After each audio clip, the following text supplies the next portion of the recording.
मुझे ऐसा लगता है कि राजनीतिक दल इस चीज़ को अब समझने लगे हैं कि एक ये वर्ग है जो पुरानी पेंशन बहाली को लेकर आंदोलित है और चाहता है पुरानी पेंशन, और इस मुद्दे पर हम लोग वोट करेंगे। उनकी पेंशन आप विश्वास नहीं करेंगे, किसी की 1100 रुपये बन रही है, किसी की 1520 रुपये बन रही है। ये धोखा है समाज को और हम लोगों को। देखिए, पुरानी पेंशन आज भी पश्चिम बंगाल में लागू है। निश्चित रूप से सरकार अगर इच्छा शक्ति प्रदर्शित करती है, सरकार होती है। हमारे साथ मौजूद हैं अंचल अहेरी, जो कि एक समय में एक मशहूर छात्र नेता रहे हैं रोहिलखंड यूनिवर्सिटी के बड़े कॉलेज में, बरेली कॉलेज में, और अब वो कर्मचारी नेता हैं। अंचल जी, आपका स्वागत है। हम ये जानना चाहेंगे कि इस वक्त एक राजनीति में एक अहम मुद्दा बना हुआ है ओल्ड पेंशन स्कीम को बहाली के लिए और नई पेंशन स्कीम के ख़िलाफ़।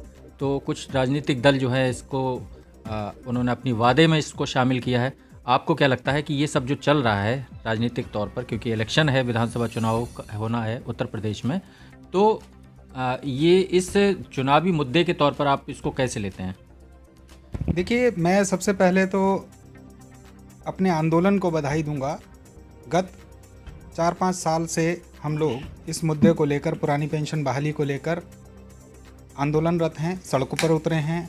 चाहे वो बाइक रैली हों, मशाल जुलूस हों, हड़तालें हों, काला दिवस मनाना हो, साइकिल रैली करनी हो, ज्ञापन देना हो, बहुत सारे माध्यमों से हम लोगों ने धरना देना हो, बहुत सारे माध्यमों से हमने एक चेतना जगाने का काम कर्मचारी समाज में और राजनीतिक पार्टियों में भी किया है। मेरा मानना है कि एक बहुत ज्वलंत विषय हमारे कर्मचारियों के लिए ये पुरानी पेंशन बहाली है, क्योंकि नई पेंशन को, मैं तो नई पेंशन को नई पेंशन नहीं कहता, नो पेंशन बोलता हूँ। उसमें तय नहीं है। कोई एक व्यक्ति आज बताए कि उसका 10% जा रहा है, 14% सरकार दे रही है, आज पहले 10% देती थी, तो at the time of retirement उसको कितनी पेंशन मिलेगी या लगभग कितनी मिलेगी वो भी बताने की स्थिति में कोई नहीं है।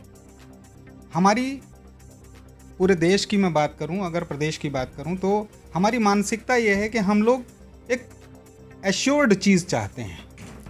सरकारी नौकरी में आने का जो एक बड़ा चार्म था या होता है, वो यही होता है कि साहब ये पेंशन मिलेगी, बुढ़ापा सिक्योर है, बुढ़ापे की लाठी है। वरना तो लोग बहुत सारे MNCs में काम कर रहे हैं, कोई अपने अपने व्यापार कर रहे हैं और अच्छा पैसा कमा रहे हैं, लेकिन वहाँ सुरक्षा की भावना बुढ़ापे में नहीं होती है। सरकारी नौकरी में यही एक, मुझे लगता है, चार्म हुआ करता था।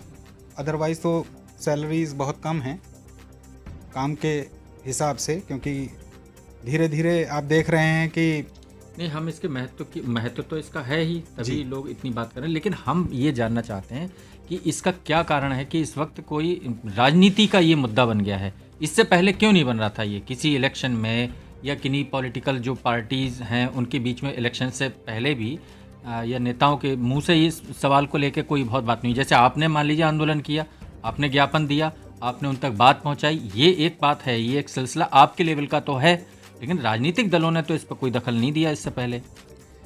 मुझे ऐसा लगता है कि राजनीतिक दल इस चीज़ को अब समझने लगे हैं कि एक ये वर्ग है जो पुरानी पेंशन बहाली को लेकर आंदोलित है और चाहता है पुरानी पेंशन, और इस मुद्दे पर हम लोग वोट करेंगे।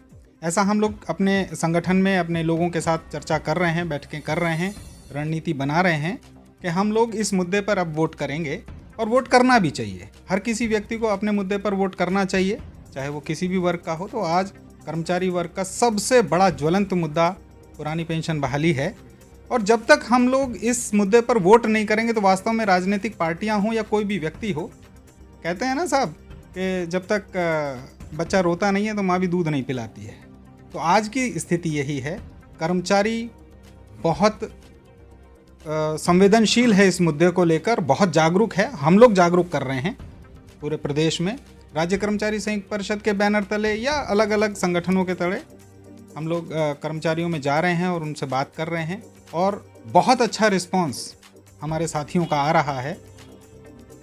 कई बार सवाल एक ये आता है कि साहब पहले आप विरोध नहीं करते थे, ये तो 2005 से लागू हुई। मैं इसमें ये कहूँगा कि दुष्परिणाम तुरंत नहीं पता चलते।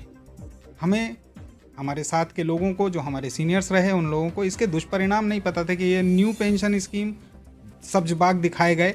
आज भी वर्तमान सरकार की ओर से माननीय मुख्य सचिव महोदय एक कमेटी बनाते हैं और वहाँ पे 4-5 लोग जो बिकाऊ लोग हैं उनको बैठा के करते हैं कि साहब नई पेंशन जो है वो पुरानी पेंशन से बेहतर है। जयंत तिवारी जी हैं, उनका कोई जनाधार नहीं है, किसी भी ज़िले में नहीं है, और यदि कहीं है भी तो वो आज अपने घर से निकलने की स्थिति में नहीं है। कर्मचारी उनको ढूंढ रहा है, रिटायर्ड हैं। वो उनकी प्रकृति क्या है मैं इसको बोलना नहीं चाहूँगा, लेकिन मैं ये कहूँगा कि जो मुख्य सचिव महोदय नई पेंशन को बहुत लाभ का बता रहे हैं किसी दबाव विशेष में, वो खुद पुरानी पेंशन में हैं। और जो ये राजनेता हैं, ये राजनेता भी पुरानी पेंशन आज भी ले रहे हैं।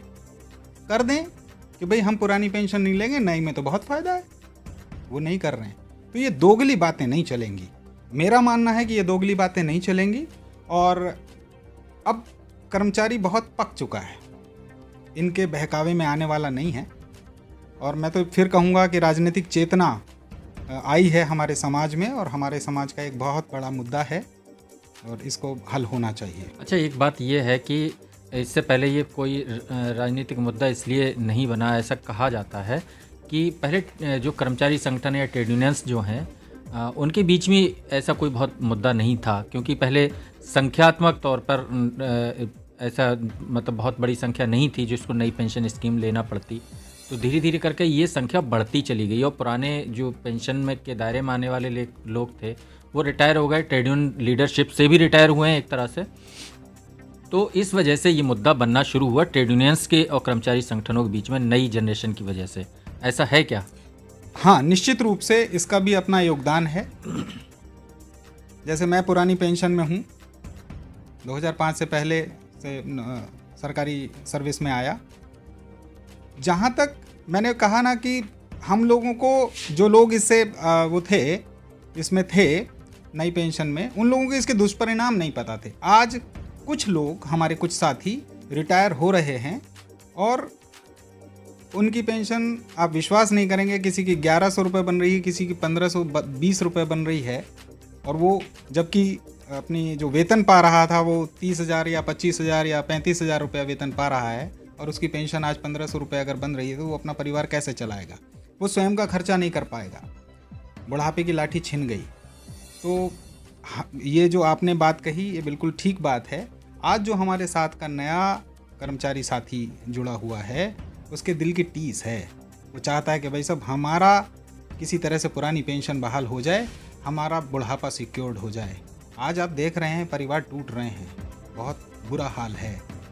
बुजुर्ग लोग एक एक कमरों में अपना काम चला रहे हैं और उनका परिवार उनको देखने के, ये एक सामाजिक समस्या है।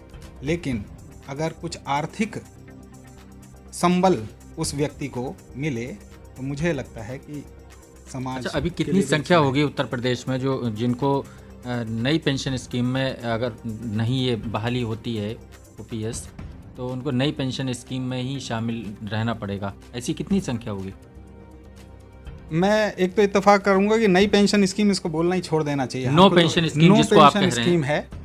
और मुझे लगभग मैं समझता हूं कि लगभग 10 लाख कर्मचारी साथी हमारा पूरे उत्तर प्रदेश में नई पेंशन या पुरानी ये नो पेंशन स्कीम में आच्छादित है। और वो, उसका परिवार और उसके आसपास के लोग इस मुद्दे पर वोट डालने की बात इस बार कर रहे हैं, जिसको आप निश्चित रूप से विधानसभा चुनाव में देखेंगे, उसका रिजल्ट देखेंगे। मतलब आपका कहना यह है कि करीब 40-50 लाख वोट जो हैं वो जो है इस मुद्दे पर ही वोट करने वाले हैं कम से कम? निश्चित रूप से इससे अधिक संख्या होगी, इससे अधिक संख्या होगी निश्चित रूप से। तो यही वजह है कि जो है एक राजनीतिक दल ने कहा है कि हम पुरानी पेंशन बहाली करेंगे, क्योंकि उसको 50 लाख वोट भी दिख रहे होंगे। बिल्कुल बिल्कुल बिल्कुल, वो 50 लाख वोट दिख रहे होंगे, 50 लाख से ज़्यादा वोट हैं। और मुझे तो लगता है कि सभी राजनीतिक दलों को इस पर विचार करना चाहिए और अपने एजेंडे में इसको शामिल करना चाहिए। जो लोग नहीं कर रहे हैं उसे नुकसान होगा। नहीं, जो लोग नहीं कर रहे हैं तो वो उनके अपने जो उनके लॉजिक्स हैं कि वो क्यों नहीं कर रहे हैं, उन पे आप लोगों का क्या मानना है? उनका बहिष्कार होगा। नहीं, जैसे उनका कहना ये कि ये संभव ही नहीं है, ये कैसे हो जाएगा? ये गलत है, ये धोखा है समाज को और हम लोगों को। देखिए, पुरानी पेंशन आज भी पश्चिम बंगाल में लागू है, तो ये तो पहले से ही है व्यवस्था कानून में कि जो स्टेट चाहे वो इसको अडॉप्ट करे और जो चाहे ना करे। पुरानी पेंशन नई पेंशन को पश्चिम बंगाल ने अडॉप्ट नहीं किया और आज भी वो लोग जो भी भर्ती हो रहे हैं वो पुरानी पेंशन में ही आच्छादित हैं। अच्छा, मतलब आपका कहना ये है कि ये मुमकिन है अगर कोई चाहेगा, जो भी सरकार में रहे, अगर वो चाहे तो? निश्चित रूप से सरकार अगर इच्छा शक्ति प्रदर्शित करती है, सरकार होती है, बहुत बड़ी ताकत होती है। और फंड्स की जो रोना रोते हैं ना, तो फंड्स का रोना ये गलत रो रहे हैं। फंड्स बहुत है, उत्तर प्रदेश एक सक्षम प्रदेश है और इसके पास फंड्स की कोई कमी नहीं है। बहुत बहुत शुक्रिया अंचल।